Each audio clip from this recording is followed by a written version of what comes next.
Sí, estamos. Bueno, esta es la mesa 6 del viernes 23 de junio del Congreso RIPA, la segunda jornada. Quiero ver si estamos de Ecuador. Me parece que lo vi por ahí. Cuenca, ¿puede ser? Ortega. Ahí está, Valentina. Sí, ahí te veo. Genial. Acuana, gente de La Plata. Marinero Butarra. De España. Adrián Muros venía. Julián venía, ¿no? Venía un poquito más tarde. Ainara Bilbao. Bien. Inara está allá. Ya está. Capaz que presenta ella. Bueno, buenísimo. Fabiana Carbonari. Sánchez, María Guillermina. También estamos. No nos veo. Bien. Se sumará luego. ¿Está ahí ojo? Está por acá. Y de San Juan, María Verónica Inés Ripoll Meyer. Bien, te veo, gracias. Buenísimo. Bueno, empezamos, si les parece bien, con la primera de las ponencias de Ecuador con Valentina. ¿Querés compartir vos pantalla? Comparto yo. Claro, buenos días. Claro, ahora compartimos pantalla. Estamos yo, Ana Ortega y María de los Ángeles Cuenca. Bien, las dos, gracias. Gracias. ¿Se ve la pantalla? Sí, sí. Vale, entonces empiezo. Bueno, buenos días. Compartimos con ustedes los procesos, la metodología y las conclusiones de este proyecto de innovación, composición para la narración en el espacio, realizado por María de los Ángeles Cuenca, Valentina del Horto y mi persona Ana Belén Ortega, que somos docentes de la Universidad Técnica Particular de Loja. A ver.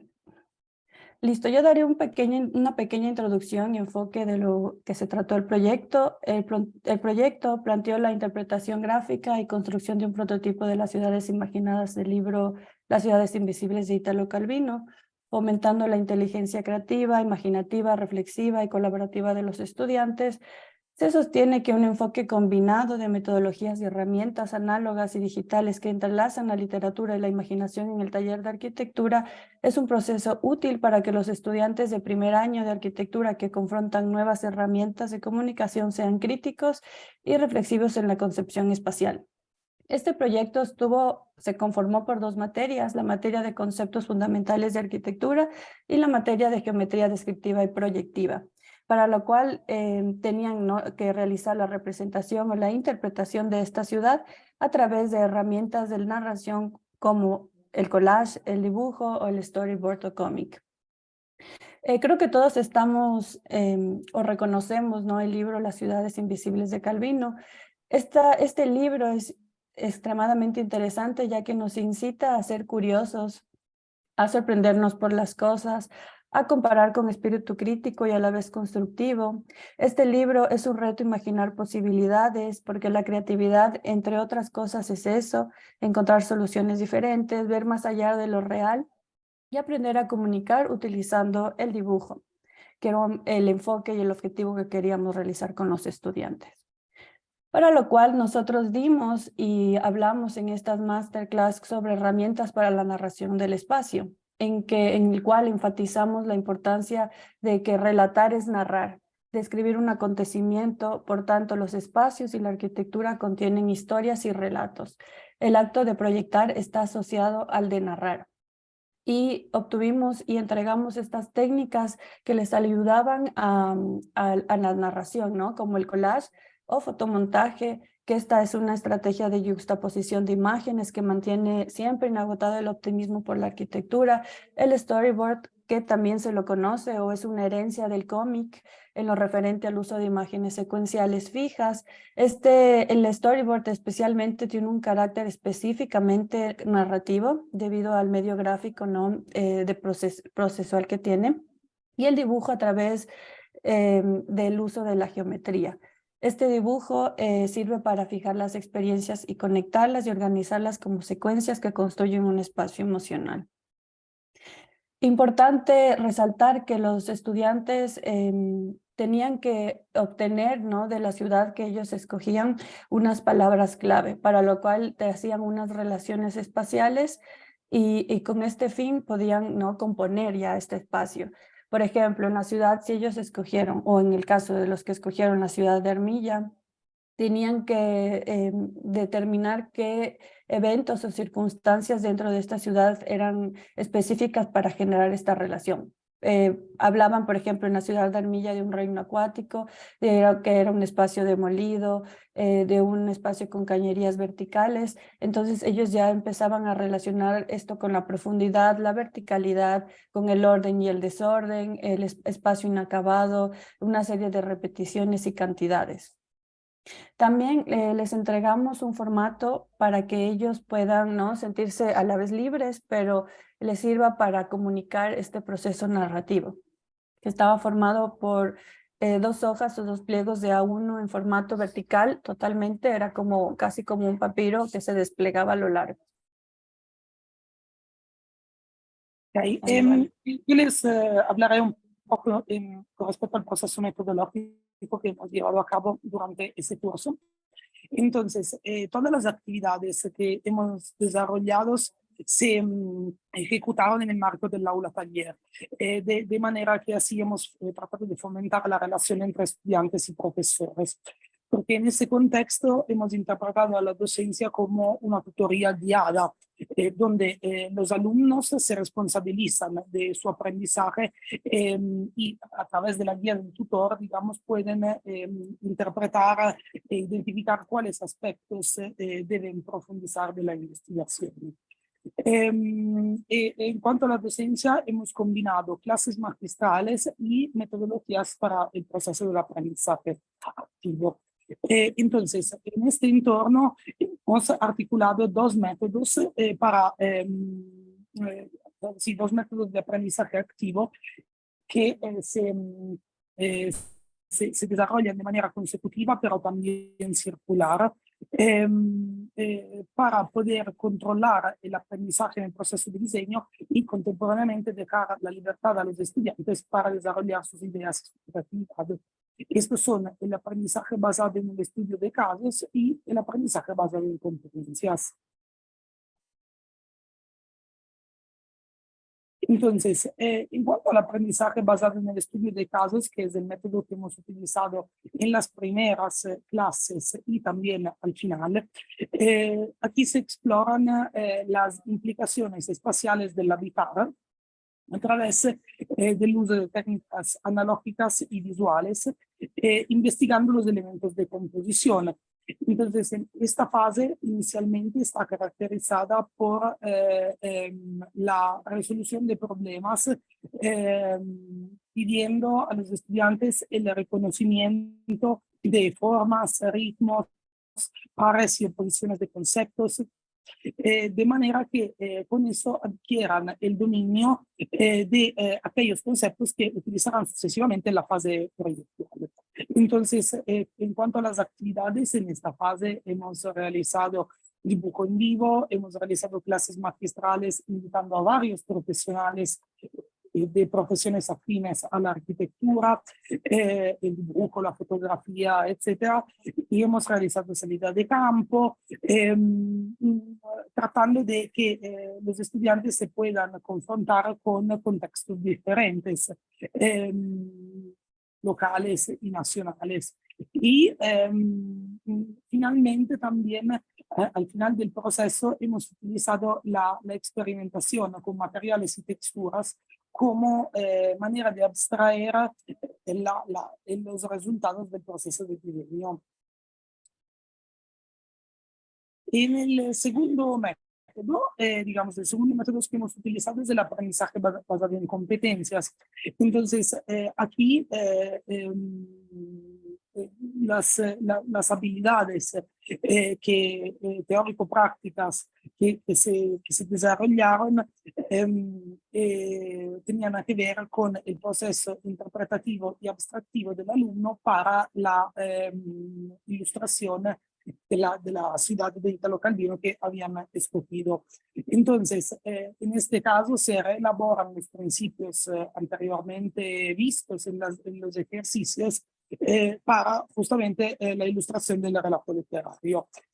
Aquí los estudiantes trabajaron entre dos personas y se asignó un cuento de Italo Calvino de las ciudades invisibles a cada par de estudiantes para su reinterpretación en dibujos.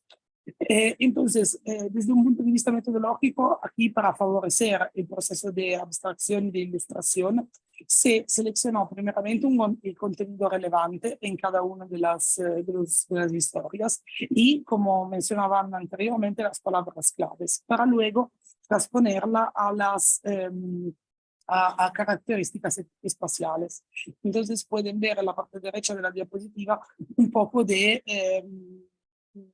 aproximaciones a lo que ha sido la ilustración.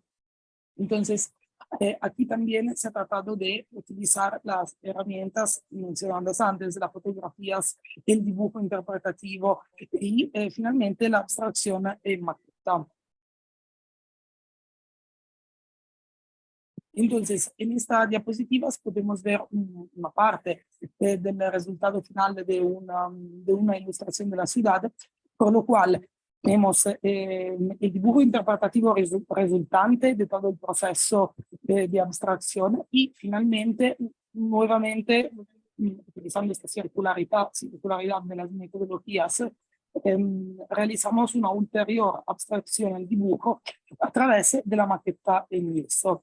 Eso nos ha permitido obtener una sintetización ulterior de los conceptos para poderlos plasmar en un material como el yeso, que requiere de mucha claridad y mucha síntesis al momento de dar forma a la maqueta. Bueno, muy buenos días con todos y yo les voy a hablar un poco de las conclusiones que hemos obtenido dentro del taller desde dos puntos de vista. Acerca desde la interpretación y la abstracción de lo que ya Valentina un poco introdujo al desarrollo de este proyecto. Como podemos ver en las imágenes, la interpretación que hicieron los alumnos partió de la selección de las palabras claves, aquellas que generaban arquitectura y aquellas que generaban relación espacial. Identificaron palabras que en este caso podemos ver en las imágenes comunes y aquellas que eran diversas, pero que la representación entre ellos era lo común entre estas es la articulación de los espacios y la creación de cada elemento unido a través de escaleras o de espacios o de líneas o de senderos, creaban espacios que se conectaban entre sí y que todas estas ciudades estaban conectadas de alguna u otra manera y que estas generaban un espacio al cual ellos estaban atentos a descubrirlos, cómo era, cómo se articulaba, cómo se proporcionaba, cómo funcionaba. Y eso permitió que cada alumno imaginase de diferente manera una misma ciudad. ¿Podemos continuar? La siguiente. Aquí, de la misma manera, aquellas ciudades que siendo móviles o estáticas, cómo los alumnos también las interpretaron, cómo reconocieron las relaciones de los distintos elementos y cómo estos se conectan, se unen y que a la vez también representan ciudades fijas, ciudades móviles, cómo hacer esta interpretación en un mismo plano que sugiere dos cuestiones diferentes. Entonces, este fue el reto más importante en este caso, es la interpretación y la representación del alumno a través de este reconocimiento de estas específicas cuestiones de cada una de las ciudades. La siguiente. Ya, y aquí desde el punto de vista de la abstracción. Aquí fue una parte muy importante, cómo los alumnos identificaron las palabras claves de cada ciudad y cómo, por ejemplo, podría abstraerse. En este caso, hablando de la ciudad de Belgrada, que era una ciudad que se reflejaba en el agua, y cómo el alumno hacía esta abstracción. En la imagen que vemos en la parte izquierda, el alumno hace esta abstracción de un reflejo. donde a través del uso del espacio lleno y vacío reconoce plasma en diferentes planos el tema del reflejo, que esto puede ser y convertirse en un espacio.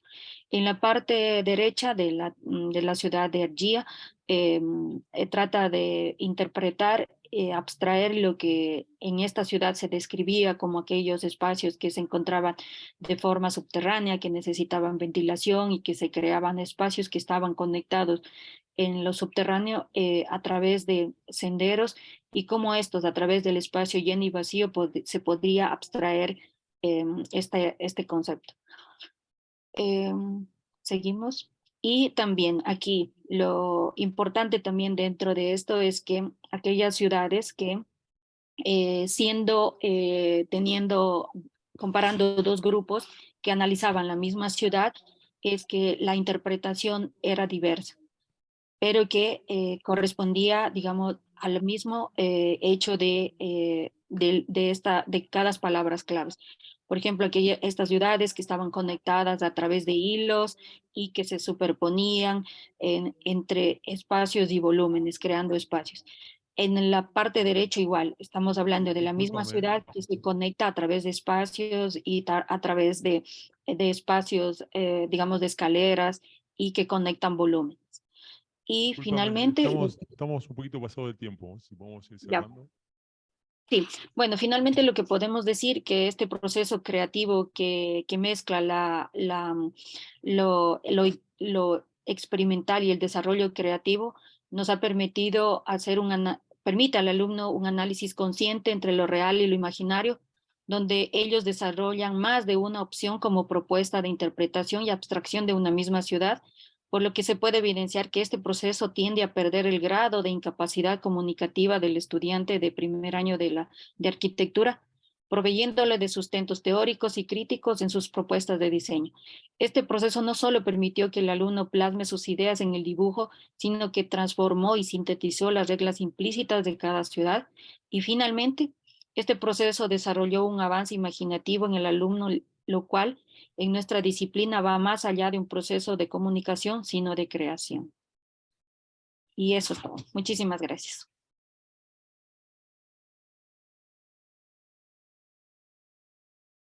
Gracias.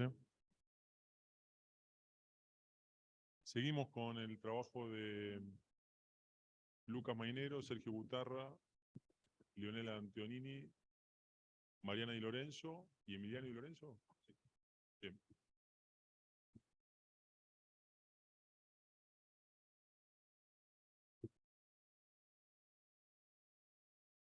Si podés dejar de compartir allá, desde Ecuador. Gracias. Ahí ustedes buscan acá.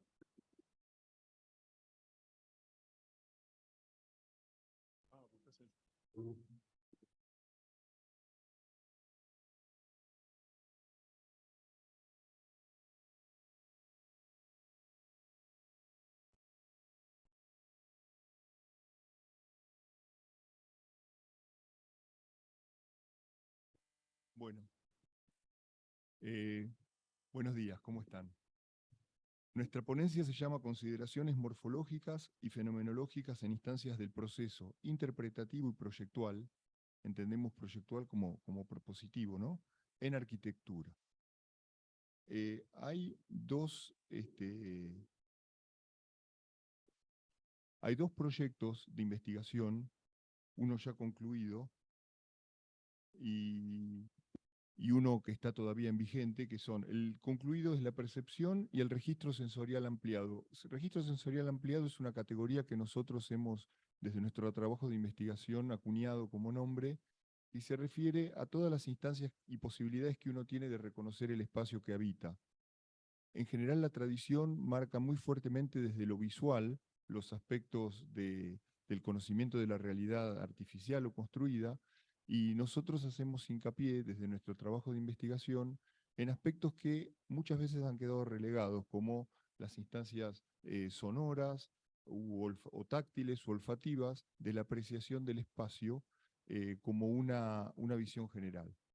Y luego tenemos un segundo proyecto de investigación que es el vigente, en el cual rescatamos al dibujo como una instancia para interpretar, pensar y generar realmente un pensamiento espacial que nos ponga en un camino propositivo de la arquitectura. Este proyecto se llama el dibujo como herramienta de análisis y mediación entre la percepción, el pensamiento y la representación de la instancia del espacio habitable.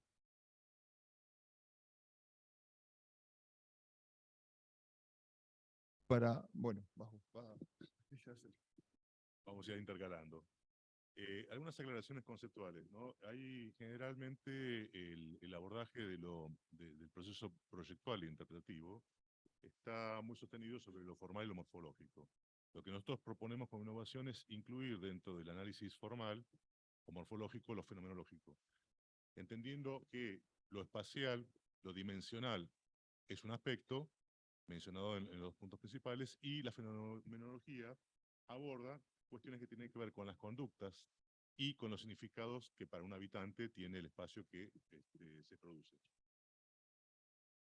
Entonces, vemos dos posibilidades o dos mundos que se intercambian. Por un lado está la percepción o el mundo mental, ¿no?, que interpreta cada uno de los individuos, y el mundo material, en donde se materializan los espacios y los productos arquitectónicos y urbanos. En general, esta integración entre lo formal, morfológico y fenomenológico propone la integración de distintas estructuras, llamamos estructura vital, a todos los aspectos que hacen a la construcción del espacio, y como decía Lucas, lo espacial no refiere solo a lo dimensional, lo espacial también involucra todo lo que nuestros sentidos o lo que nuestra percepción puede captar. Aparecen formas y significados, aparece el tiempo como una dimensión, porque es imposible la experiencia en el espacio si no aparece la dimensión temporal.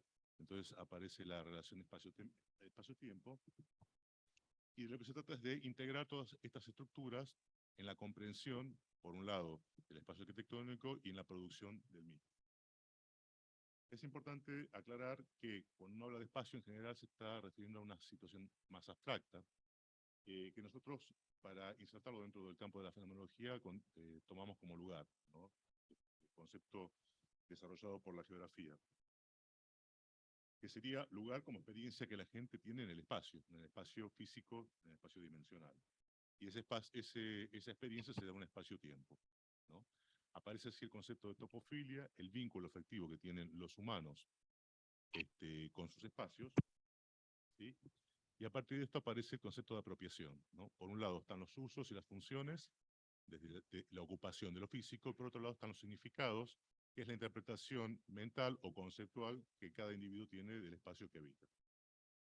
Esto nos permite construir, o nos permitió construir a partir del proyecto de investigación, una herramienta metodológica, unas categorías de análisis que, desde el punto de vista material, aparece como espacial, ¿no?, todo lo que es tangible, en apropiaciones previstas e imprevistas, previstas obviamente cuando el autor, que puede ser un profesional, pero también puede ser una sociedad, una comunidad o un agente de la comunidad, propone determinado tipo de uso y ese uso se da, o imprevista cuando la gente o la comunidad se apropia independientemente del destino para el que fue pensado ese proyecto. Y por otro lado, desde la apropiación mental aparece lo simbólico, ¿no?, las interpretaciones.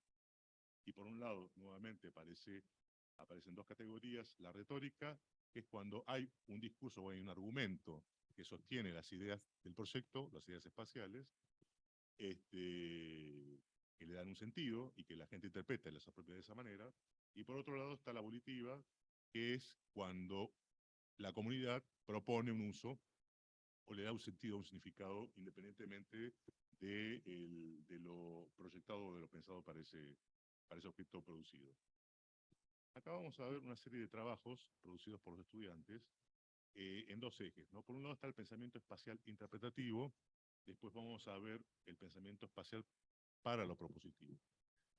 Cuando trabajamos con esto e incorporamos la variable fenomenológica, usamos las categorías mencionadas anteriormente, y aparecen estos trabajos en donde van a la ciudad real, la ciudad física, hacen una lectura interpretativa de ese espacio. Por un lado, van a dibujar a la ciudad, hacen una categorización, pero por otro lado también abordan documentación histórica o documentación, u otras documentaciones, videos, periodísticas, etcétera, que le dan sentido y carácter a esos espacios Entonces, de esa manera vinculan esa ciudad vivida mentalmente con la ciudad física que ellos están transitando.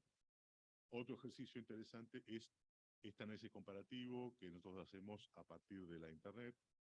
La herramienta es virtual, pero no es el caso de esta ponencia, donde se comparan aspectos físicos o espaciales y aspectos de carácter simbólico o de significado, ¿no? Entonces aparecen las categorías. No nos interesa describir la producción gráfica, sí nos interesa el abordaje fenomenológico, el abordaje morfológico de los trabajos, ¿no?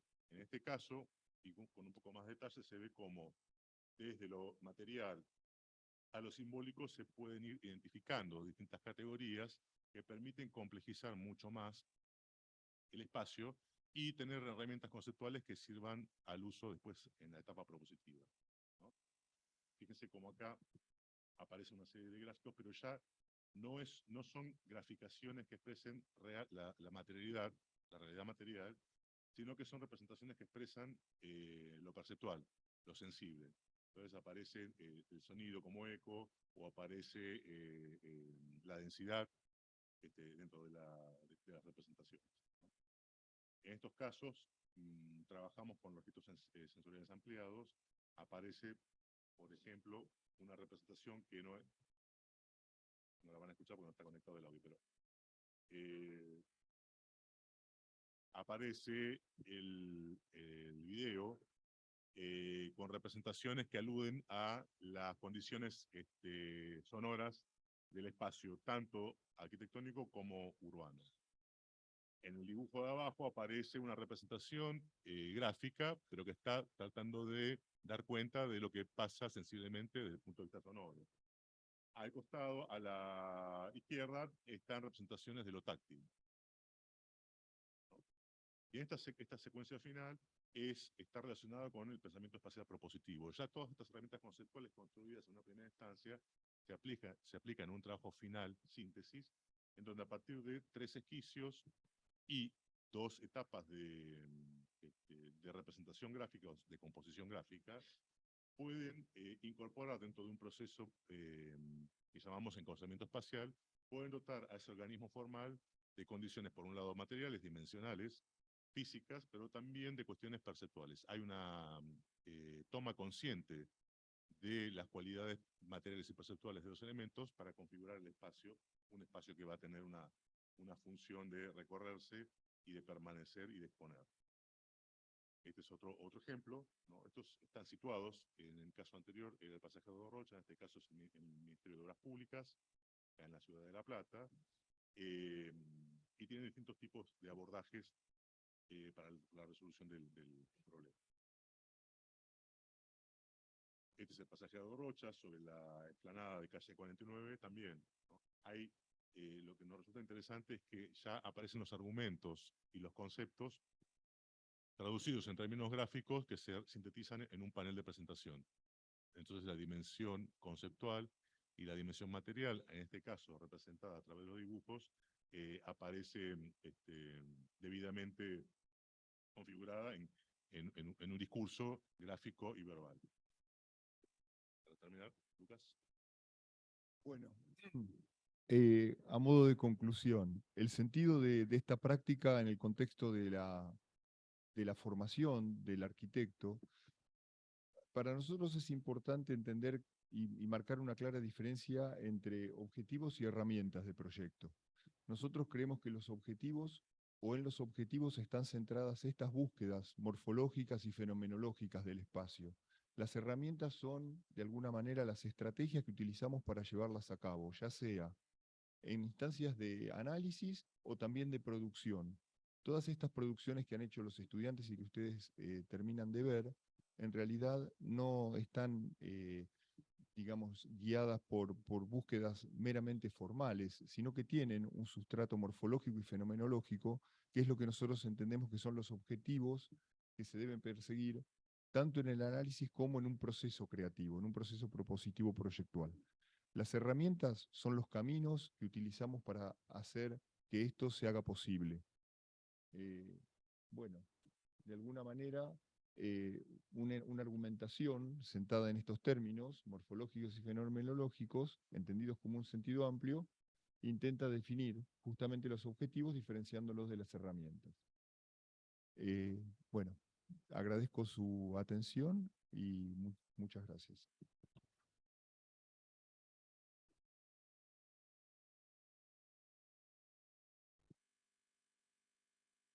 Genial, gracias Sergio, Lucas. En tiempo perfecto, no les tuve que decir nada, así que agradecido. Siempre es incómodo. Seguimos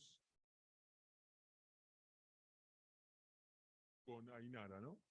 ¿Compartís vos allá? Sí. Sí.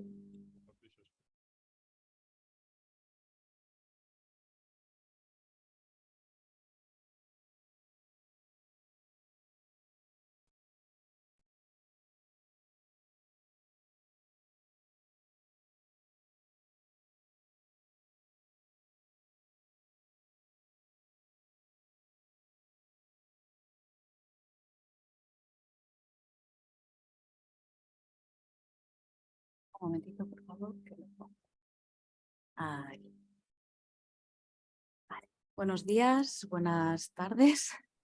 Gracias, Sergio, y gracias a todos los organizadores por esta oportunidad que nos habéis brindado de presentar nuestra ponencia sobre describir la luz. Es una investigación que estamos realizando Adrián Muros, presente en la sala, y yo misma, Ainara. Los dos somos profesores de la Escuela Técnica Superior de Arquitectura de Barcelona en el Departamento de Tecnología de la Arquitectura. Bueno, pues la luz, como sabemos, es un elemento inmaterial. Sin embargo, es capaz por sí misma de generar, de crear espacio, y también puede crear espacio a través de la interacción con los materiales, con la parte física y tangible de la arquitectura. Entonces, a esta interrelación entre materia y luz es lo que llamaremos iluminación arquitectónica, y es la que estamos tratando de describir. En la anterior edición del RIPA, precisamente presentamos las dificultades, pero también la necesidad de disponer de un lenguaje propio que nos permita referirnos a todos estos aspectos más cualitativos de la iluminación arquitectónica. Toda la parte cuantitativa, digamos, ya está más que documentada y controlada, pero la calidad de la luz, este aspecto más arquitectónico de la misma, presenta carencias en esta parte. Bien, ciertamente, igual que para el proyecto de arquitectura, disponemos de recursos gráficos para expresar la iluminación en forma de croquis, renders, planos más o menos técnicos, esbozos, incluso cuando ya es obra acabada, pues imágenes de gran calidad que nos permiten entender este proyecto de iluminación. Pero a nivel verbal, la carencia de esta terminología precisa muchas veces genera unas situaciones de incoherencia o de una comunicación que no se da correctamente entre los implicados en el proyecto. Sobre iluminación, afortunadamente, se escribe mucho, tal vez no tanto como de arquitectura, pero existen múltiples publicaciones especializadas en las que nos estamos apoyando en esta investigación. En el marco de mi tesis doctoral, que está en curso, siendo dirigida por Adrián, estamos investigando el contenido de varias publicaciones especializadas en iluminación para detectar, para identificar estos términos más relevantes a la hora de describir la luz. Bueno, es lo que en la disciplina de la terminología se denomina como corpus de análisis o corpus de vaciado. Se llama así porque lo que se hace es se vacía todo este texto para identificar los candidatos a término. El término sería entonces una palabra que designa un concepto concreto y siempre enmarcado dentro del contexto de la especialidad, en este caso la iluminación. El corpus de vaciado que estamos analizando está formado por publicaciones de varias revistas en español, atendiendo a una serie de condicionantes, hemos hecho una selección y conforman un corpus de más de 1,5 millones de palabras repartidas en unos 80 números, 80 publicaciones. Bien, todos somos investigadores, nos gusta leer, pero procesar toda esta información requiere de algo más que una lectura y papel y lápiz. Requiere de una metodología y de unas técnicas adecuadas para esta labor. Esta metodología adecuada la hemos encontrado en el campo de la lingüística, de la terminología en concreto. Y estamos siguiendo una metodología de trabajo terminográfico que nos ayudará a hacer todo este trabajo con los términos. Y hemos optado también por una herramienta que nos permite realizar un vaciado automático, nos permite realizar esta identificación de forma automática. Estos extractores automáticos son ampliamente utilizados en el campo de la terminología, está más que documentada y validada su utilidad. Y nosotros lo que hemos hecho ha sido analizar varios extractores y seleccionar uno de ellos en concreto. La herramienta que estamos utilizando se llama AntConc, ha sido desarrollada por el doctor Lawrence Anthony, que es profesor en la Facultad de Ciencias e Ingeniería de la Universidad de Waseda, en Japón. Y esta herramienta lo que nos permite es introducir varios textos, como veis aquí, lo que hemos hecho ha sido pasar estas publicaciones a un formato concreto, TXT, y una vez introducidos los textos podemos realizar búsquedas a partir de palabras clave. Bueno, primera tentación fue introducir todos los textos del corpus y que las palabras clave fueran luz, iluminación, iluminado, iluminada, y a ver qué pasaba, ¿no? Le damos aquí a buscar y bueno, fue un grave error porque lo que se generó fue un listado de miles y miles de candidatos a términos, listado pues sin ninguna organización o sin ninguna estructura. Bueno, entonces decidimos realizar una búsqueda organizada por subapartados más acotados.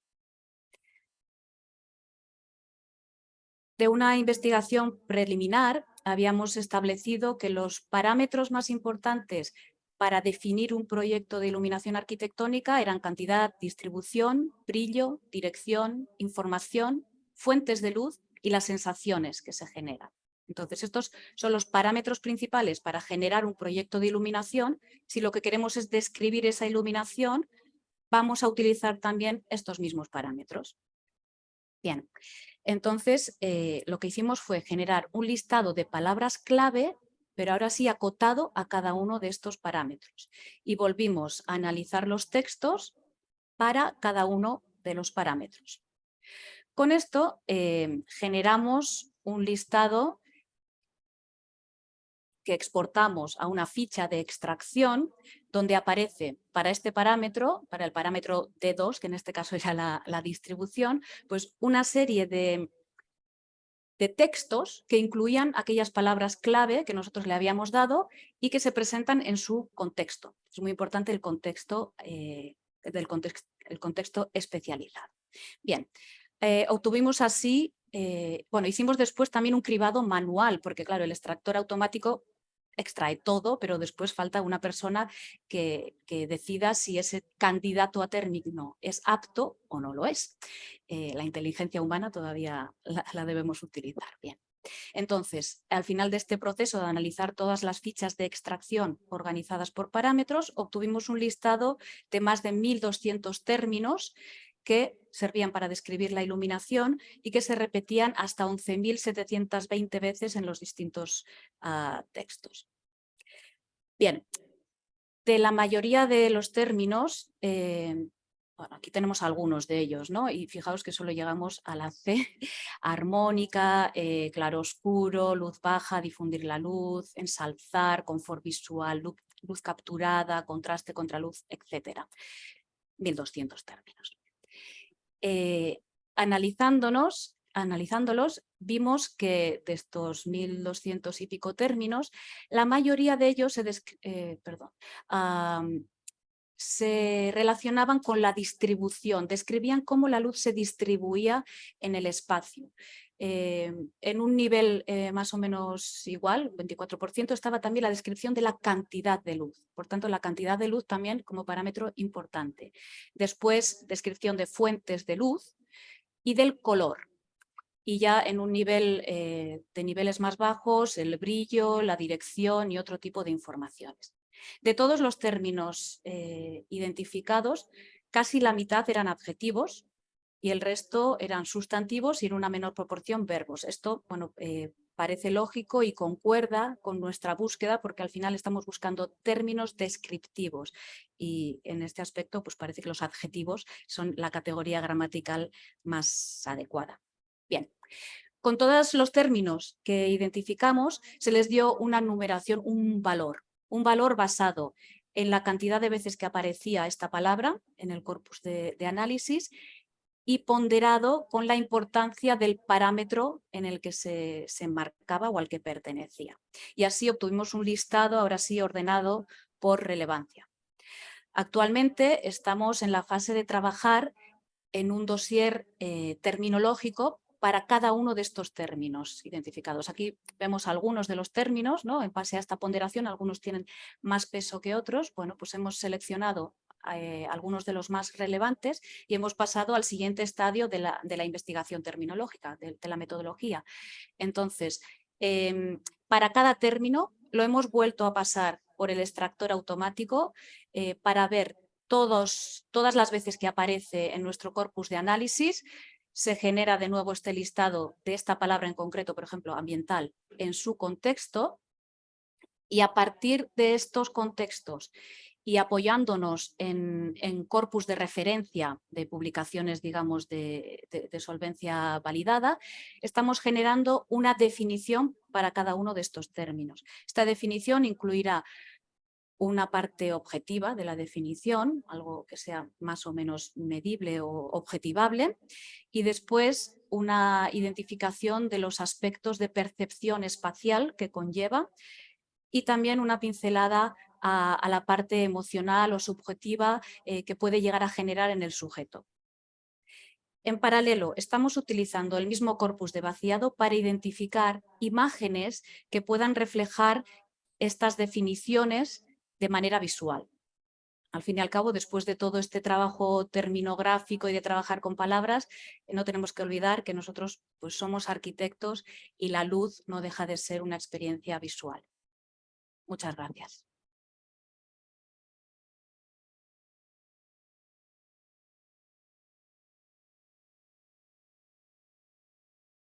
Gracias, Ainara. Seguimos con Fabiana Carbonari y la arquitecta Camila Martín. Comunicación gráfica y arquitectura, tradición e innovación.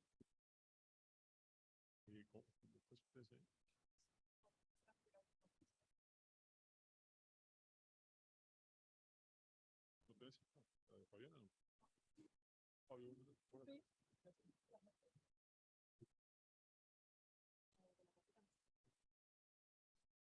Sí, no, no está. Pero tenemos delante.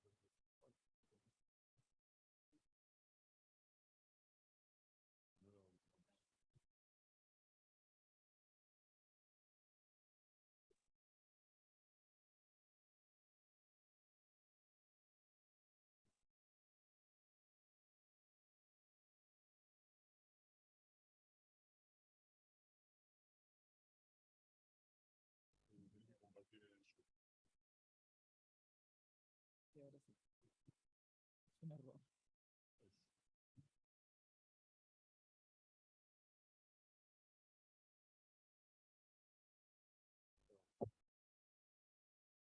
Buenos días.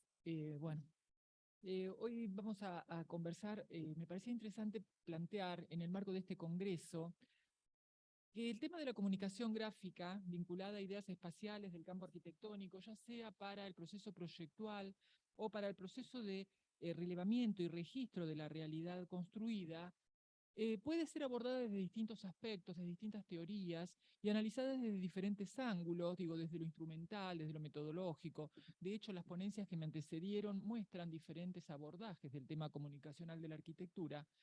Y en todas está subyacente, obviamente, esta relación del campo disciplinar arquitectónico con el campo de la comunicación. Y cuando surgió la posibilidad de presentar una actividad vinculada a nuestros proyectos de investigación que son transferidos al grado, ya sea en el área de la arquitectura o de la comunicación, el tema de la innovación va a estar siempre presente. Entonces propusimos que desde el Laboratorio de Experimentación Gráfica Proyectual del Habitar, junto, bueno, a la ahora arquitecta Camila Martín, presentáramos este trabajo, que es un trabajo de indagatoria, con una idea un poco ambiciosa, y es la de ver si podemos hablar de, siempre hablamos del dibujo de la arquitectura, de la comunicación de la arquitectura, o en determinada forma llegar a hablar de la arquitectura de la comunicación, de la arquitectura del dibujo. La próxima. Y entonces yo presentamos inicialmente en el trabajo una especie de collage de distintos dibujos, de distintas imágenes, de distintos elementos comunicacionales, de momentos históricos diferentes, y la idea de hoy era contarles algo, o reflexionar, yo diría, conjuntamente sobre algunos momentos significativos de la historia de la arquitectura, donde el tema de la innovación y el tema de la comunicación estuvieron muy interrelacionados. Vamos a pasar a la siguiente. Entonces podemos comenzar con la pintura rupestre. Tomé imágenes nacionales, como en Santa Cruz, la Cueva de las Manos, o en España, en Cantabria, la Cueva de Altamira, o en Talampaya, nuestro parque nacional, en Catamarca, donde aparece búsquedas originarias del hombre, apelando a indicadores, lo que hoy llamaríamos indicadores espaciales, de generación de espacio. Podríamos hablar de los soportes. O sea, en todas estas imágenes que voy a mostrar hoy se podría hablar de muchas cuestiones, obviamente para un momento histórico, para un tiempo, para una sociedad donde el hombre trató de transmitir su realidad con los instrumentos, los medios, las tecnologías de las que disponía. La próxima. No me voy a detener en cada una de ellas. Tras algunas intenciones, yo diría, no metodológicas, como las de Villar de Jonecourt, o de las primeras imágenes de Saint-Gallen, que es un monasterio, los monasterios tipo trabajados en lo que hoy llamaríamos sistema Monge, se destaca en el Renacimiento, siglo XV italiano, el tema de la perspectiva cónica a un punto de fuga. Y creo que acá hay mucho para hablar. Es un tema que a mí realmente me apasiona, porque creo que lo que hablábamos hoy de la innovación, de las nuevas tecnologías, que en este caso serían, por ejemplo, podríamos hablar hasta desde los instrumentos, primero, de las tablas que creó Brunelleschi, hasta los instrumentos, por ejemplo, de Durero, que trataron de llevar digamos, al rigor metodológico el tema de lo que ellos entendían que era lo que veía el hombre. Ahora, ¿por qué surge esta cuestión? Bueno, porque la forma de ver era una forma de domesticar al mundo. Pensemos que en esa época se empezaba a sospechar que la Tierra giraba alrededor del Sol, y esa inseguridad, digamos, mental que se generó en el hombre del Renacimiento lo llevó a buscar en lo que ya se sabía en la Edad Media de la óptica y demás, y transformarlo en una forma de dibujar. Ahora, no era solo una forma de dibujar, sino era una forma de entender el espacio y de proyectarlo. De hecho, esta arquitectura emergente son, fíjense ustedes, ¿no?, ejes de simetría, formas repetitivas. Más allá de volver a la antigüedad clásica grecorromana en el lenguaje, hay búsquedas que tienen que ver también con los modos de comunicación. La próxima. Por ahí arriba aparecían las pinturas de arquitecturas, que en realidad fueron un furor, pero no me voy a detener en eso. Y acá aparece Leonardo con toda su carga de recursos metodológicos, tecnológicos, matemáticos, geométricos, y el interés que comenzó en el Renacimiento por el estudio de las plantas centralizadas, ¿no? Y entonces empezar a entender, bueno, a ver cómo comunico estas ideas de buscar la perfección del neoplatonismo, de esta corriente filosófica presente desde el siglo XIV, a partir de búsquedas gráficas, búsquedas comunicacionales, con los recursos de la época. Yo no hablé, digamos, ni del papel, papiro, todas esas cuestiones, sino entender cómo esta tecnología va a aportar a lo que quería contar Leonardo, y entonces va a recurrir digamos, en Oriente se utilizaban, ¿no?, las perspectivas paralelas, a vuelo de pájaro, caballeras, lo que hoy llamaríamos perspectivas caballeras, o a la derecha abajo, que en realidad es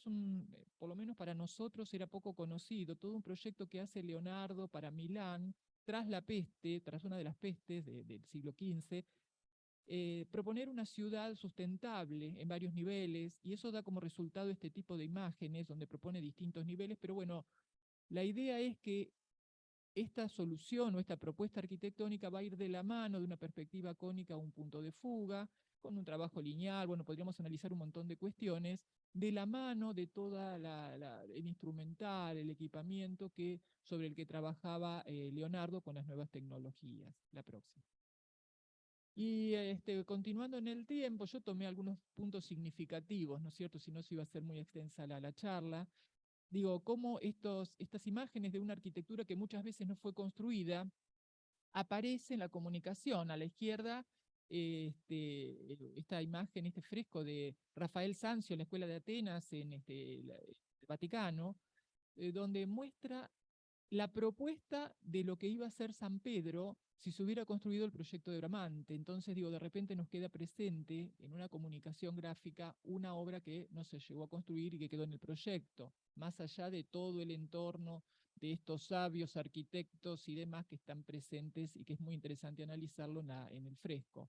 O a la derecha, en San Ignacio de Loyola, en Roma, donde la arquitectura comienza a combinarse con otras artes, como la pintura, y entonces en este fresco de Andrea Pozzo de la nave central se pierde la realidad arquitectónica construida y se mezcla con el arte de la pintura, y entonces la idea es transmitir esta idea barroca del movimiento, de las sensaciones y de todo lo que sabemos del barroco, la próxima.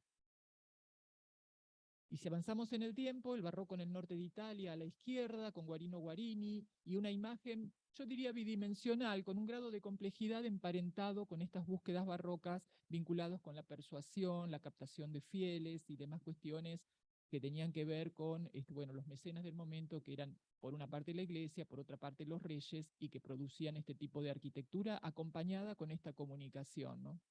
O en el medio, la familia de escenógrafos, los Gali Viviena, que eran una familia de Bolonia, que en realidad proponía estas escenografías muy comunes en la época, y que fíjense ustedes que tienen que ver con esta complejidad del espacio barroco, y que tienen una representación, una comunicación a partir de perspectivas cónicas a un punto de fuga. Los puntos de fuga se complejizan, ¿no? Ya no podemos hablar de la ciudad ideal del Renacimiento que veíamos al principio, donde hay un solo punto de fuga y todo converge en él.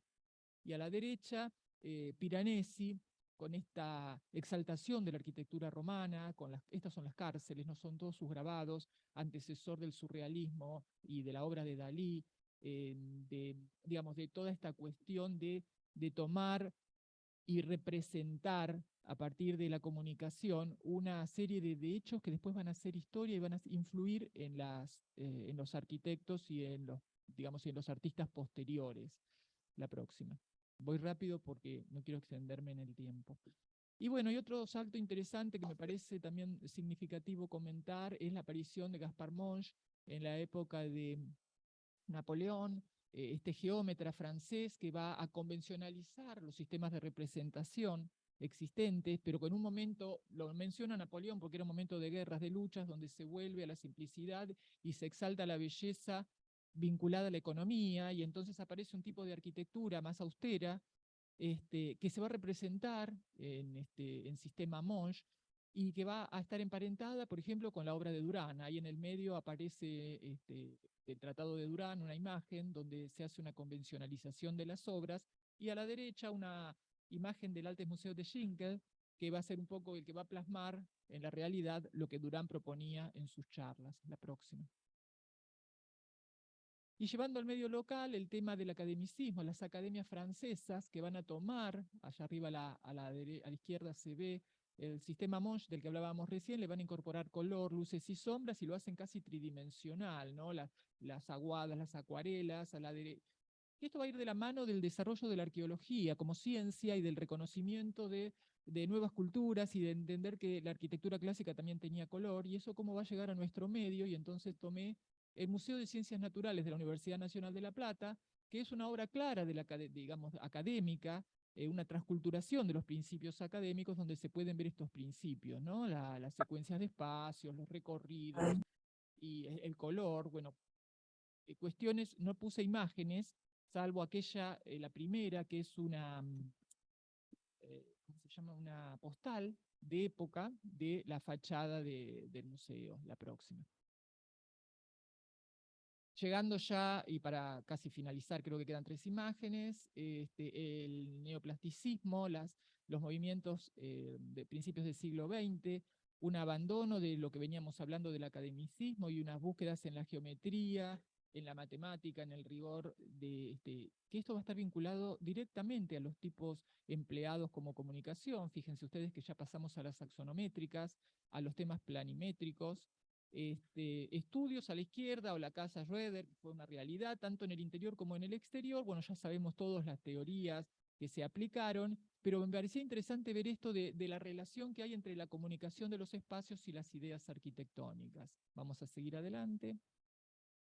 En nuestro medio, en el siglo, en la década del 60, 1960, con la incorporación de la computación, y me parecía interesante esto, reflexionar que estas cuestiones que son globales en nuestro medio se dan en otros momentos, pero también influyen en la arquitectura. Esto es una propuesta que no se llegó a construir, porque proponía la demolición, gracias a Dios, porque proponía la demolición del Colegio Nacional y de todo el sector para generar esta facultad de ingeniería, pero me parecía interesante reflexionar cómo se imaginaron en esa época los arquitectos del estudio que iba a ser el espacio, una arquitectura de sistemas, una arquitectura ritmada, muy vinculado a lo que pasaba internacionalmente, pero bueno, a nivel comunicacional hay una relación directa con el tipo de arquitectura propuesta. La próxima.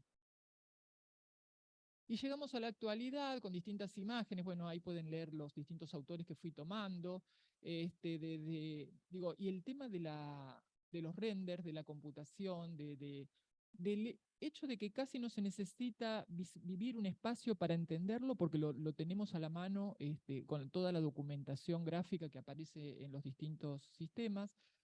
Aparece por ahí una imagen de un relevamiento, porque este tipo de aportes que da la tecnología va a estar vinculado no solamente a la producción de arquitectura, sino también al registro de bienes existentes. Esto es en Capadocia, una arquitectura subterránea.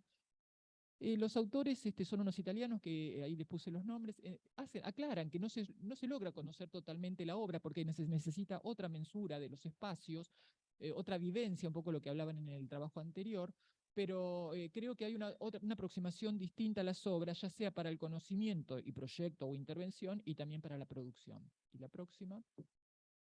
Para finalizar, yo en realidad este tema lo uso mucho porque me parece muy interesante lo que dice Docci respecto a lo comunicacional. Y él dice que para conocer los espacios, el hombre desde el origen ha tratado de entenderlos casi como una acción de supervivencia y que para eso ha utilizado la comunicación. Bueno, creo que es una reflexión esta muy amplia, traté de contarla rápidamente, pero bueno, me parecía importante, interesante plantearlo en el marco de los temas de este congreso. Gracias.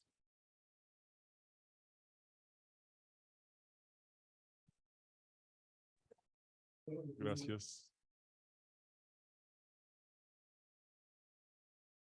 Seguimos con de San Juan, María Guillermina Sánchez, Cristian Esuario. Ahí te veo, Guillermina. No sé si compartís vos pantalla. Hola, buenos días. Sí, ya comparto todo, si no, no hay problema. Dale.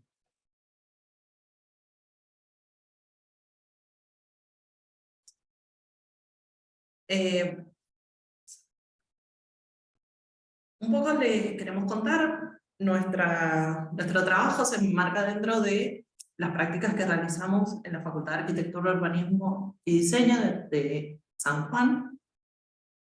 Y vamos a trabajar un poco, esta cátedra se encuentra dentro del primer año, entonces el primer punto que tenemos que definir es justamente cómo es el perfil del alumno ingresante en el taller de arquitectura. Nos viene sucediendo, nuestra facultad tiene un cursillo que es orientativo, no es eliminatorio. Entonces, ¿qué nos sucede? Tenemos una gran variedad de niveles de los alumnos que son ingresantes al primer año. Tenemos por un lado alumnos que todavía siguen en el secundario, alumnos que ya están dentro de la cátedra y algunos pueden ser recursantes porque vienen de otras carreras. Entonces tenemos como diferentes niveles, tanto de compromiso como muchas veces de maduración en cuanto a los contenidos.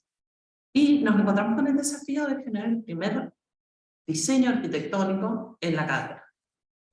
Entonces, este trabajo que vamos a explicar un poco se inserta dentro de la planificación anual y es el diseño de espacios abiertos. Espacios abiertos aplicados a un fin específico que viene a ser un recorrido urbano, el cual, como lo planteamos un poco desde la cátedra, es generar 4 tipos de espacios, a los cuales nosotros a los alumnos en ningún momento les indicamos qué tipo, o sea, no les damos un programa específico, sino que les damos una pauta, que es decir, un espacio que puede ser para actividades más numerosas, que puede ser para actos, para bandas de música, para encuentros políticos, en esta época de elecciones, espacios que puedan ser más destinados a las exposiciones de arte, esculturas, pinturas y demás, espacios que puedan servir más de pertenencia para tomar mate, conversar, de esparción quizá, y espacios más pequeños destinados a la lectura, la introspección, la meditación, etc.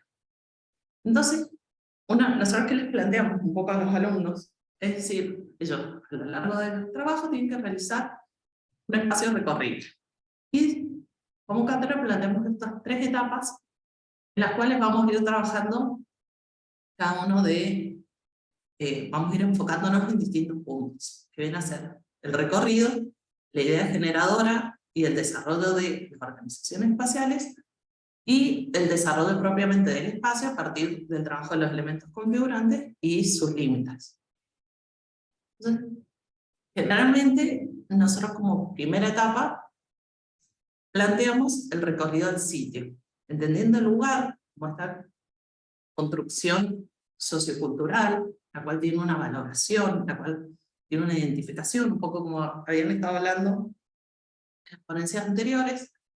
Y nosotros, particularmente en San Juan, trabajamos a partir del eje cívico. San Juan tiene un eje cívico-cultural muy marcado, y trabajamos en espacios abiertos, los cuales, generalmente referidos a lo que puede ser el parque, el Teatro del Bicentenario y demás, y buscando esto, espacios en los cuales el alumno se siente identificado, puede ver los condicionantes que tiene, qué características tiene el sitio, y muchas veces es dentro de estas grandes áreas verdes, espacios en los cuales no tengan usos definidos. Por ejemplo, la foto de la izquierda es el trabajo de este año, las de la derecha es el Parque de Mayo de San Juan.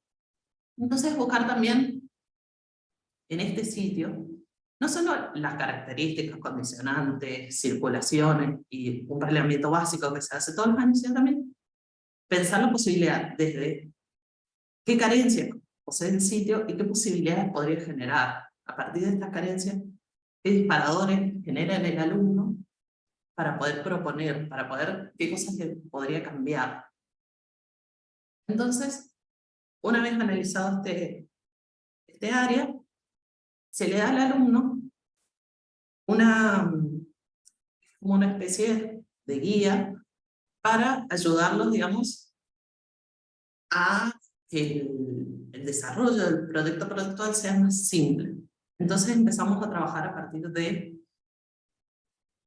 lo que viene a ser las ideas, las organizaciones espaciales, que es un poco lo que plantea Ching en su libro, es decir, trabajar un ordenamiento a partir de formas simples que les sean fáciles de entender, que pueden ser centrales, radiales, lineales, en trama, y entonces ellos empiezan en esta primera etapa a plantear una idea generadora.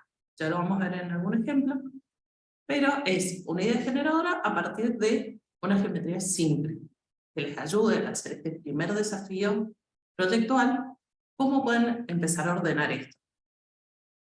Una vez que ya se plantea esta idea, esta como primera idea de organización, podemos empezar a ver cómo justamente se define este espacio. El espacio como una configuración que hasta el punto en el cual nosotros empezamos a generarle límites, empezamos a entender y empezamos a darle características. Entonces, el planteo muchas veces pasa por, nosotros le damos estos 4 espacios generales y el alumno tiene que empezar a preguntarse qué quiere generar en esos espacios, cuáles son las características que se le quiere dar. Y justamente empezar a trabajar con los elementos básicos de la geometría, de la línea en punto del plano, llevado volumen, la barra, la placa y el volumen, y a partir del trabajo de cada uno de estos, poder generar y darle características de este espacio. Un poco acá, resumido en esta frase, que justamente dice eso, que el espacio comienza a ser prendido, encerrado, conformado y estructurado, estructurado por elementos de la forma y la arquitectura empieza a existir. Entonces, esta es esta primera etapa en la cual, a partir de una idea generadora, este es un ejemplo de este año en el cual se empieza a ver una organización espacial. Nosotros generalmente esta etapa la trabajamos siempre en maqueta, por una cuestión de que es más fácil al alumno entender y ver las configuraciones en una manera más tridimensional que en plano, justamente porque todavía no maneja o no tiene entendido el manejo del plano. Entonces armamos una organización general que puede partir, en este caso a partir de una organización lineal curva, la cual tenía 2 radios de giro, y se pueden empezar a ver estas sectorizaciones, las cuales en cada etapa el alumno empieza a decir, bueno, yo acá quiero poner la zona pública, la zona privada, pública en el sentido de que abarcaría más público, más gente, las zonas más que pueden ser de lectura, de introspección y demás, y las empieza a distribuir de acuerdo justamente a este primer análisis, y bueno, qué zonas más ruido, menos ruido, cómo puede ser, para pasar ya a una segunda etapa, que es otro proyecto distinto, en la cual se empieza, esta sectorización se empieza a trabajar cada espacio en particular. Entonces comenzamos a trabajar a partir justamente de los configurantes del espacio, es decir, las placas, empezar a trabajar esto. ¿Cómo queremos que sea para darle tales características a cada espacio? Entonces, justamente estas cualidades. Trabajamos con planos de piso, planos de techo, diferentes trabajos de luz, de sombra, de cesía, diferentes aberturas para generar comunicaciones, para generar, por ejemplo, sombra, aislar del viento y demás. Para, como última etapa del trabajo, ya terminar en las presentaciones finales, en las cuales empezamos a ver que, a pesar de que todos partimos de organizaciones geométricas muy simples, justamente lo que le permite al alumno es generar un disparador en la cual le permite, digamos, simplificar esta primera etapa, que es el conflicto de cómo se empieza a diseñar, para ir generando distintos tipos, los cuales, como podemos ver en estas 4 imágenes, son totalmente distintos, son el mismo sitio, pero para los cuales cada alumno, a partir de su análisis, de su relevamiento, puede ver y puede valorar o no distintas cosas. Entonces, estas organizaciones espaciales y el trabajo de los elementos configurantes justamente nos generan esto, la posibilidad de que cada alumno explore distintas maneras de generar arquitectura, espacios abiertos, que muchas veces es difícil y es como un trabajo en el cual no están acostumbrados, y facilita esta primera aproximación al diseño. Más o menos es esto. Muchas gracias.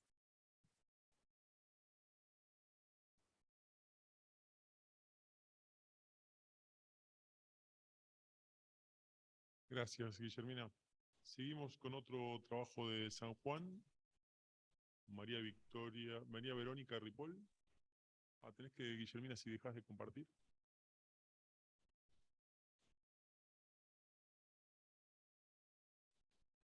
Ahí voy.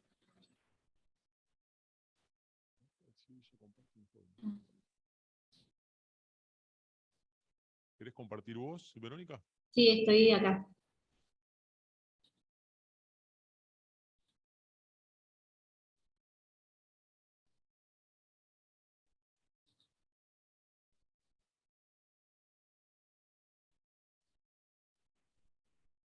Se llama ahí está. Bueno, antes que nada, buenos días. ¿Sí? Mi nombre es Verónica Ripoll, estoy trabajando acá en el Instituto de Estudios de Arquitectura Ambiental. Nosotros trabajamos en investigación, ¿sí? Y bueno, lo que les quiero compartir son inquietudes de un estudio que está en proceso, ¿sí? Que forma parte de otros estudios acá del instituto y también de mi doctorado en arquitectura, ¿no? A ver. Mostrarles un poquito desde dónde les hablo, ¿sí?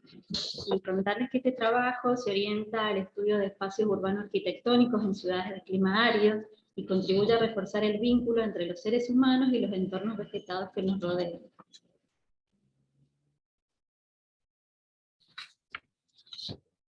Con esta investigación se pretende rescatar la identidad cultural, ¿no? Partiendo de reconocernos a nosotros mismos como partes del proceso constante de cambio, ¿no?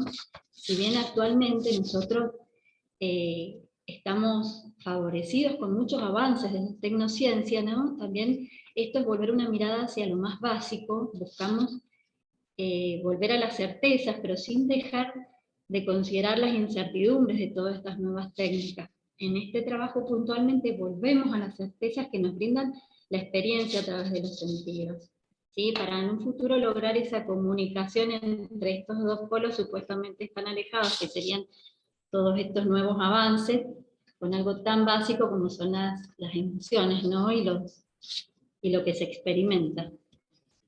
Bueno, en esta dirección les voy a contar un poquito qué es lo que es el término biofilia, por si algunos no lo conocen. Se entiende como la relación que existe entre los seres humanos y la naturaleza.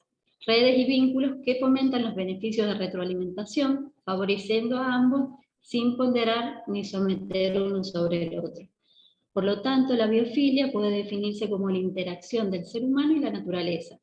Es una forma subjetiva y positiva de establecer vínculos, una postura respetuosa, humanizada, creativa y de constante actualización. El diseño biofílico, bioclimático de espacios verdes implementa las consideraciones multisensoriales en los espacios de uso comunitario, fomentando encuentros socioculturales que se traduzcan en beneficios psíquicos, físicos y emocionales mediante el empleo de una adecuada vegetación, una forestación bioclimáticamente eficiente y elementos y materiales pertenecientes o adaptados al entorno. Asimismo, estos espacios disminuyen la isla de calor de las ciudades, aprovechan el uso de fuentes de energía renovables y proyectan este beneficio a los radios de influencia físicos del entorno inmediato, proporcionando confort hidrotérmico y mejorando la calidad de vida del usuario. Vamos a ir rapidito algunas cosas que ya les fui comentando, ¿sí? Entonces podríamos decir que en este estudio, apoyado con los pensamientos de la fenomenología y del diseño biofílico, se busca sobresaltar la importancia de la subjetividad y de las experiencias mediante los sentidos para encontrarnos y vincularnos verdaderamente con el alma de los entornos que habitamos. El objetivo general es identificar estos vínculos que hablábamos recién entre las personas que habitan en el ambiente árido y los espacios verdes urbanos.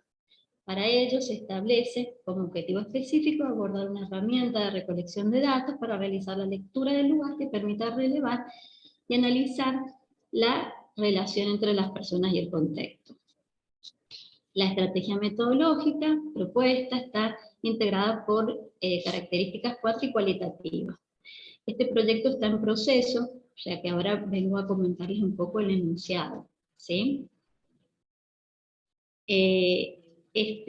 Bajo este enfoque nosotros encontramos tres momentos: el desarrollo teórico del marco analítico, que es el que se está realizando, la experiencia práctica, que también están en proceso, y luego la confrontación de las conclusiones teóricas con las valoraciones obtenidas de las lecturas de los casos seleccionados, ¿sí?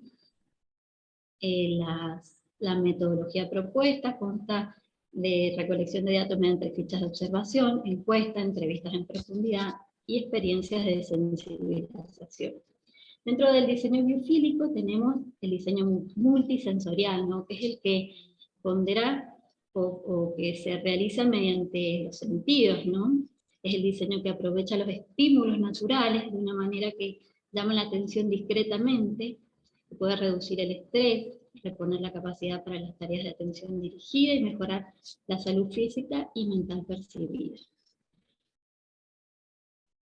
En lo que proponemos en las etapas del proceso de diseño y hasta la finalización de la vida útil, ¿no? Hacer un poquito hincapié en lo que es, ¿sí? Para lograr después mirar lo que es deseable que sea, ¿sí? Entonces nosotros miramos el lugar, descubriéndolo, ¿sí? Cuando logremos descubrir el lugar, vamos a tener los conceptos preliminares de diseño de las etapas sucesivas, los propósitos, los recursos, estrategias, para luego seguir con lo que es deseable que sea en el ciclo de vida, ¿no? En el caso de los espacios verdes, nosotros planteamos que no llegue a su fin, sino una renovación programada. Cada ubicación de proyecto tiene una historia biológica, geológica y cultural única. Un proyecto que pueda conectarse con las tradiciones y características socioculturales se sentirá en el lugar y permitirá mejores resultados de diseño. Invitar a la naturaleza es clave para elevar la calidad de los proyectos. Y el diseño multisensorial es más efectivo cuando las sensaciones se relacionan y experimentan juntas. O sea, aquí estamos haciendo un ejercicio de sensibilización para descubrir e integrar el lugar a través de los sentidos. ¿Y cómo podemos involucrar los sentidos en el entorno construido? Bueno, de lo exterior nosotros proponemos, nuestra mirada es desde lo exterior a lo interior, ¿no? Entonces empezamos a indagar en el contexto ecológico, el contexto cultural y las experiencias sensoriales. En el contexto ecológico, para incluir a la naturaleza podemos en la base preguntar de base, ¿cuál es el ecosistema natural y local de flora y fauna? ¿Cómo el proyecto puede mejorar las condiciones propicias para el ecosistema local aquí? ¿Cuáles son las oportunidades únicas para conectarnos con la flora y la fauna nativa de los sistemas naturales aquí? En el contexto cultural, en principio esto se aplica tanto para los diseñadores como para los usuarios, para poder sensibilizarnos con el lugar y también como para captar las verdaderas necesidades, ¿sí? Por eso lo que hablábamos del aporte participativo. Y esto lo hacemos con fichas de observación, encuestas y entrevistas en profundidad.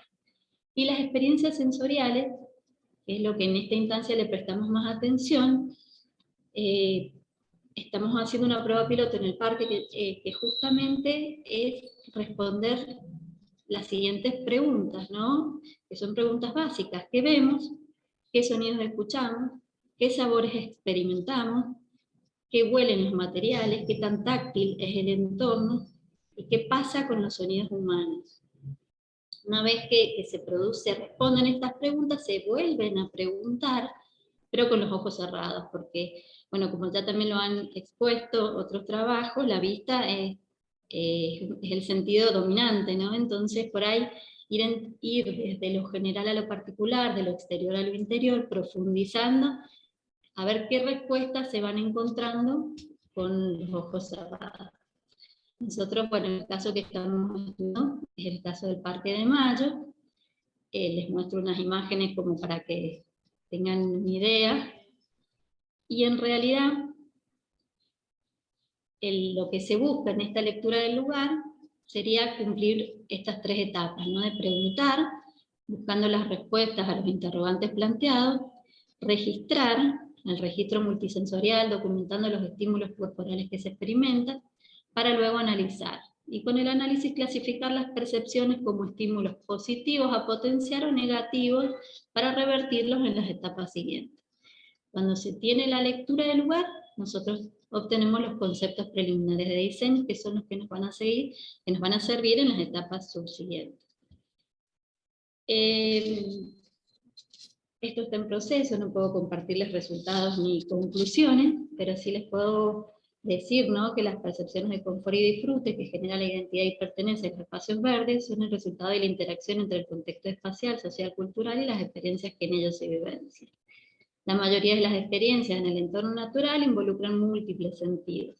Para crear experiencias que brindan beneficios en calidad espacial es necesario considerar cómo las personas interactuamos con los proyectos, y para ello es una herramienta útil incluir las experiencias de sensibilización desde el inicio, en las distintas etapas de obra, pero desde el inicio, ¿sí? Al saber que los factores ambientales sí influyen en la percepción del espacio verde, este estudio colabora en el desarrollo de estrategias contextualizadas para la toma de decisiones que favorezcan el diagnóstico, el análisis, el mejoramiento y puesta en valor de los espacios verdes urbanos en ciudades con clima árido, como un aporte al mejoramiento de la calidad de vida. Bueno, eso sería lo que...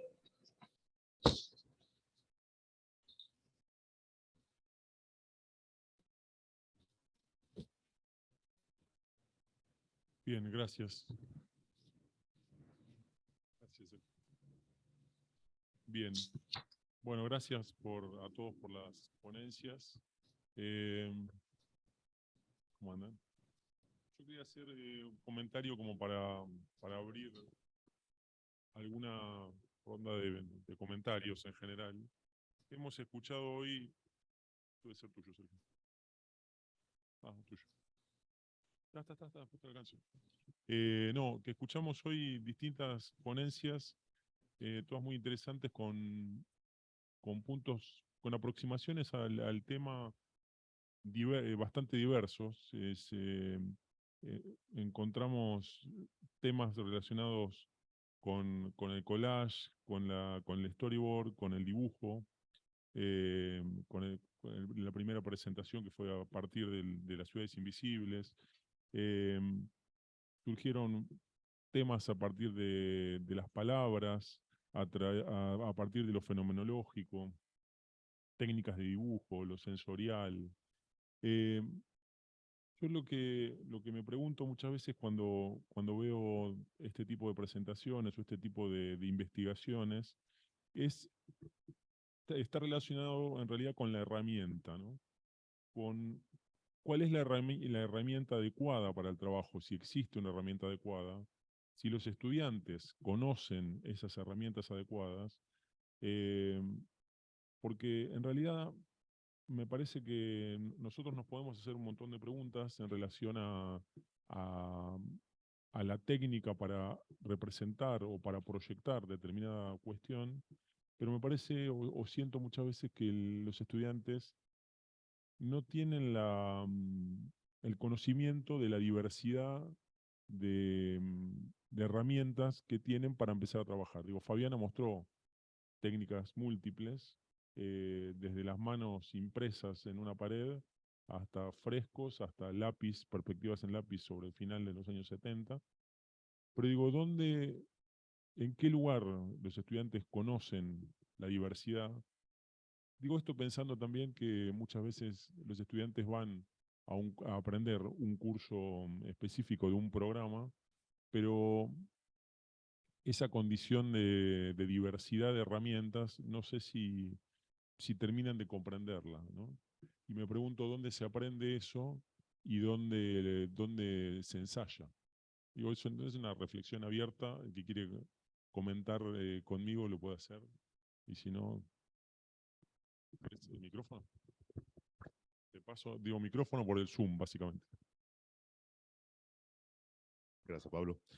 Bueno, eso es una pregunta que nos hacemos todo el tiempo en el taller, ¿no? ¿Cómo pasamos de lo intuitivo, en general, y yo en lo personal, considero que hay una epistemología del habitar, o sea, hay un conocimiento que uno construye del habitar desde que nace hasta que llega a la facultad, con lo cual el estudiante no es carente de un conocimiento sobre el habitar y sobre todo lo que pasa como el resto de la población, pero lo que pasa es que no son conscientes, tal vez, y en la disciplina de la arquitectura, el arquitecto debe ser consciente de todos los elementos con los que va a operar para constituir el espacio. Por lo tanto, y llevado al aprendizaje, a mí me parece que una cosa que es muy importante es pasar de los procesos intuitivos que uno le propone al estudiante como primer abordaje sobre un proceso proyectual o sobre un pensar, un espacio, que pueda construir o que tenga herramientas metodológicas para interpretar por un lado, para comunicar por otro, porque una cosa y la otra no están disociadas. Dibujar es pensar, no es solamente una cuestión técnica. Fabiana bien mostraba estas herramientas o instrumentos que posibilitaban fijar conceptos. Previamente hay un concepto a representar, pero antes que eso hay una idea, en el caso de nosotros, de constituir un espacio para habitar. Entonces, ¿cómo se aprende? En principio, posibilitándoles herramientas desde donde reflexionar, posibilitándole métodos en donde poder resolver las inquietudes espaciales que se proponen, y fundamentalmente complejizando la idea del espacio habitado, que no termina siendo solamente, esa es una perspectiva personal, una cuestión de dimensiones, sino que termina siendo una experiencia que se desarrolla en un espacio y en un tiempo. Particularmente creo que pasa por ahí. Ahora tenemos la posibilidad de lo digital, además de lo analógico. También consideramos que hay un vínculo desde el punto de vista de cómo funciona el humano, vinculado con el dibujo manual, aún o con el proceso manual, en una maqueta o en un dibujo, y atravesado o tamizado por un proceso digital. No descartamos uno por el otro, creo que van de la mano. ¿Querés poner el chat ahí? A ver si no tenemos comentarios. No, yo coincido, Sergio. La idea de que dibujar es pensar, coincido plenamente. El tema es que el que no sabe dibujar y sabe pensar, ¿cómo hace? Si encuentra el camino adecuado para que eso suceda. Fabio.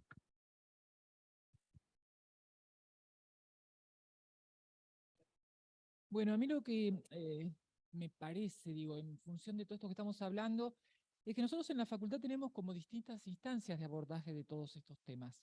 Porque una cuestión son los estudiantes, la masividad de un primer año, donde como vos, Pablo, decís, los estudiantes pueden llegar a entender el espacio y no saben cómo comunicarlo.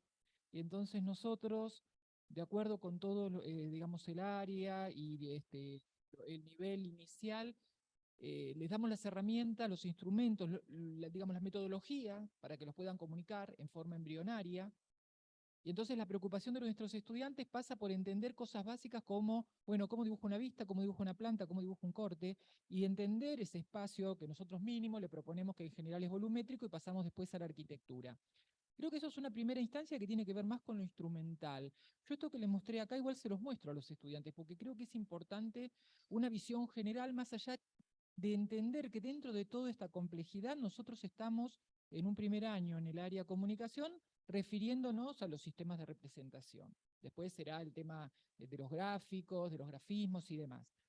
Ahora, a medida que avanzan en la carrera, yo creo que la cuestión se va complejizando en todo sentido, ¿no? En los espacios, en las formas de comunicación, lo que vos decís.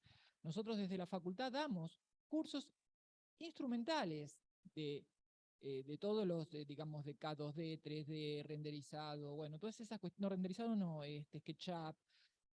Ahora, son herramientas y que tratamos de, en los cursos, de complementar y en cierta forma reemplazar lo intuitivo que tiene el estudiante que se mete y trata de entender las metodologías y no las hace correctamente, no las aprovecha al máximo.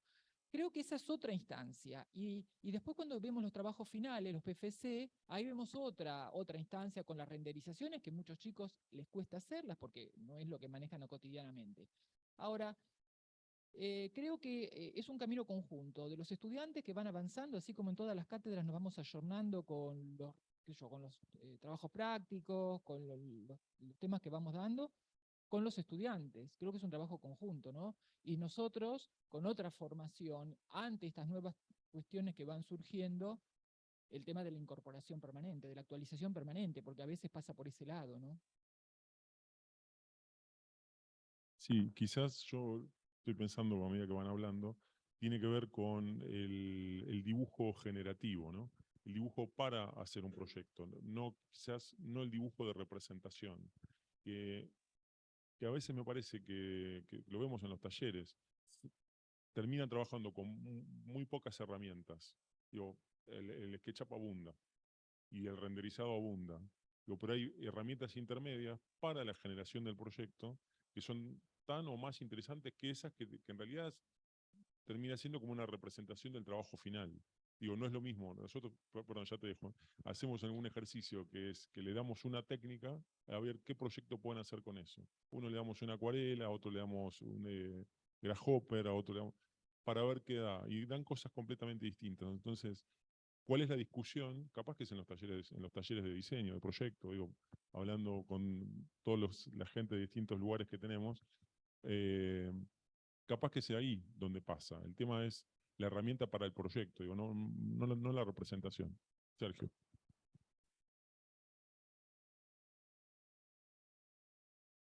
Sí, lo que yo quería mencionar también es que el dibujo no es un fin, sino es un medio para la arquitectura. Entonces, a mí particularmente no me interesa el dibujo artístico, siempre lo aclaro, sino que es el dibujo que pueda comunicar una idea arquitectónica. Y acá hay dos categorías, un poco vos lo mencionaste, y es lo que quería aportar. es la comunicación con uno mismo, por un lado, que es el proceso proyectual. O sea, el dibujo me sirve de herramienta para poder fijar lo que en conceptos tengo en mi cabeza y que es difuso, y que se hace concreto en el dibujo. Y el dibujo es un proceso muy general que se va detallando cuando lo va cargando uno con intenciones y con sentidos, y resuelve la parte proyectual, y después está la comunicación para otros, y ese es otro aspecto, ¿no? Un poco yo mostré los dos caminos. En el camino del dibujo para uno, el dibujo está cargado no solamente de la representación de lo dimensional. Esto lo plantea un autor italiano, yo lo leí traducido al inglés, no en italiano. Fabiana seguramente lo podría leer en italiano, pero planteaba que cuando un escritor escribe un libro, y antes escribían a mano, los manuscritos, en la escritura estaba cargada la emocionalidad porque habían, en partes tipográficas había momentos donde el dibujo era liviano y en los momentos había presión, había grosor, había intensidad, y esto transmite de alguna forma la carga emocional de lo que está pensando, ¿no? Y en los dibujos pasa lo mismo, uno puede transmitir a partir del dibujo, puede fijar en el dibujo ideas que van más allá de lo espacial en términos dimensionales, y sí de cualidades o sensaciones que uno pretende que el espacio cargue o tome. Por un lado desde lo sensorial, por otro lado desde lo simbólico, y esto lo mostró muy claramente Fabiana en las distintas representaciones, y por supuesto que hay metodologías que facilitan una cosa u otra. Por eso nosotros también proponemos el trabajo de las técnicas mixtas, porque hay técnicas que se facilitan expresar o comunicar determinadas cuestiones o dimensiones de la complejidad espacial, y otras que permiten otras. Así aparecen dibujos de carácter sintético, esquemático, diagramas, etcétera, a dibujos mucho más realistas, que son las perspectivas 3D o los renders que vamos al mundo digital. Entonces, yo creo que en la facultad nuestra, por lo menos, planteamos todo el menú de posibilidades como herramientas, y después, de acuerdo a cada proyecto, cada idea o cada concepto que se quiera expresar, podrán tomar una u otras o combinarlas y producir algo. Me parece que ese es el camino.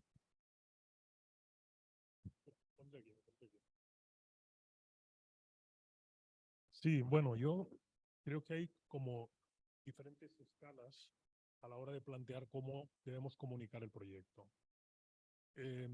Hay una primera escala en la que partimos de transmitir unas ideas generales, muy intuitivas, que son iniciáticas. Es cuando empiezan a proyectar los estudiantes, que todavía están, digamos, ensayando diferentes formas de expresar conceptos espaciales, conceptos materiales. Aquí entiendo que todo lo que habéis comentado encaja bastante bien. Otra cosa es cuando ya pasamos a un nivel un poco más avanzado, en las que los estudiantes empiezan a desarrollar un proyecto que como fin tiene que ser ejecutado, tiene que ser construido. Y aquí entramos en un lenguaje que tiene que ser más preciso. De hecho, lo es. Los proyectos ejecutivos muchas veces se construyen gracias al dibujo y no gracias a las palabras que lo explican. Entonces, nos encontramos con algunos aspectos de la tecnología, todos aquellos que tienen que ver con percepciones ambientales. Por ejemplo, lo que nosotros estamos trabajando es cómo expresar una imagen desde el punto de vista de la luz que tú vas a proyectar en ese espacio. Eso tienes que definirlo de una manera muy concreta para que después alguien lo construya y lo realice. Lo que no tiene sentido es poner en un proyecto que vas a hacer una sala de actos y que quieres que la luz sea romántica. Ese mensaje nadie lo va a interpretar, o lo van a interpretar cada uno a su manera, y se va a ejecutar soluciones que seguramente no tienen nada que ver unas con otras. Ese aspecto del lenguaje en algunos temas que se tienen que traducir en cuestiones tecnológicas tiene que ser preciso, y es por eso en lo que nosotros estamos trabajando, ¿no? Cuando uno habla de una luz atmosférica, se tiene que transmitir a través de unos conceptos tecnológicos, un posicionamiento, unas direccionalidades, y acompañarlo con algunas imágenes, pero no lo puedes dejar libremente a la interpretación. Entonces, todas las ponencias que ha habido hoy son muy interesantes porque tocan el tema de la comunicación, y yo creo que es muy importante, sobre todo en los primeros años de la carrera de arquitectura, intentar utilizar una metodología que permita que el alumno aprenda. No como nos ocurre ahora, el alumno aprende a base de equivocarse continuamente en las cosas que va presentando al profesor. El profesor está diciendo, no, esto no está bien, esto no está bien, ¿no? O sea, es como un frontón, ¿no? Y a veces eso crea una cierta frustración, sobre todo en los alumnos de los primeros cursos. La matemática es precisa. Un alumno aprende matemática porque hay una metodología y no te puedes equivocar. Pero empezar a proyectar, no sé, una pequeña habitación para pensar o para meditar,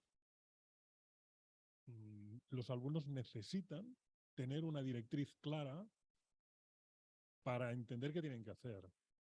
Entonces, yo pienso que no podemos transmitir expresiones que hemos tenido nosotros después de percibir el espacio como elementos para que el alumno lo interprete como una manera de aprender, porque estamos volviendo desde el futuro. Es decir, cuando tú ves una determinada arquitectura, manifiestas unas expresiones emocionales, estéticas, en función de eso que tú has percibido. Pero eso es a posteriori. Utilizar eso para proyectar lo que has visto es un camino complejo. Y ahí es donde nosotros nos encontramos. Los estudiantes nos dicen, quiero hacer esto, y nos utilizan unas expresiones que han utilizado personas que han percibido una arquitectura. Pero el camino inverso es muy complejo y creo que es difícil. Entonces ahí tenemos un papel muy importante los docentes para intentar cuantificar, estructurar términos que conduzcan hacia un lugar preciso y no dejen muy abierto todo el campo de la interpretación.